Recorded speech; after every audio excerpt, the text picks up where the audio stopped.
Alcoholism, or dependence on alcohol, is defined as a disease, and alcohol is one of the most commonly abused substances in America. Think about it. It's legal, it's easy to get, and drinking's not just accepted but often glorified. For many, it's just a part of life, a glass of wine after work with family and friends while celebrating. That's how Robert Sanders saw alcohol until his dependence and disease spiraled out of control.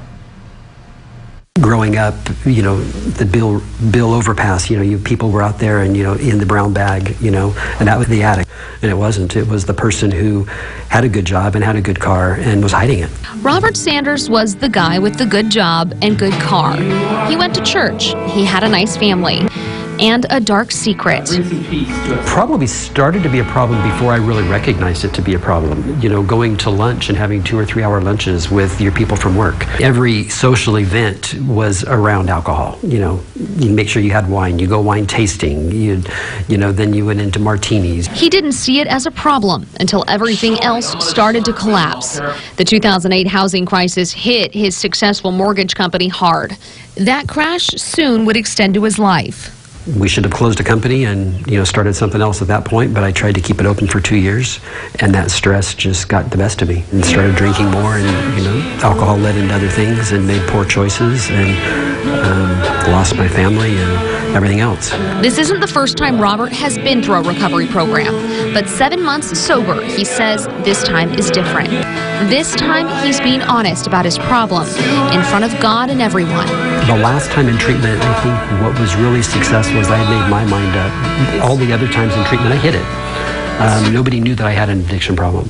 And when I really decided that I wanted to get treatment, I took a road trip and I went and told all my relatives so that everybody was watching me. And something else has changed. Robert's whole direction in life.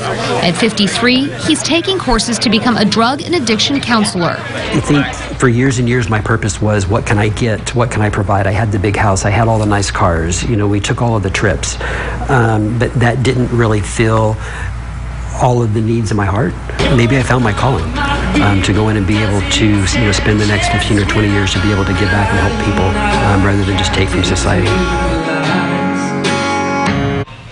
Again, we want to reiterate, as we said yesterday, depending on the severity, withdrawals from alcohol on your own can actually be dangerous or even deadly.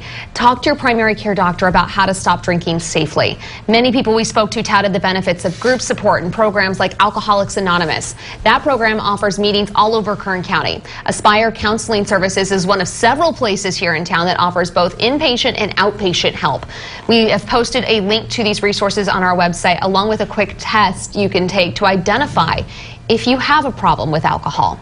Coming up tomorrow on 17 News at Sunrise, we talk about the clinical side of alcoholism, the different types of alcoholics, and why it's such a prolific addiction.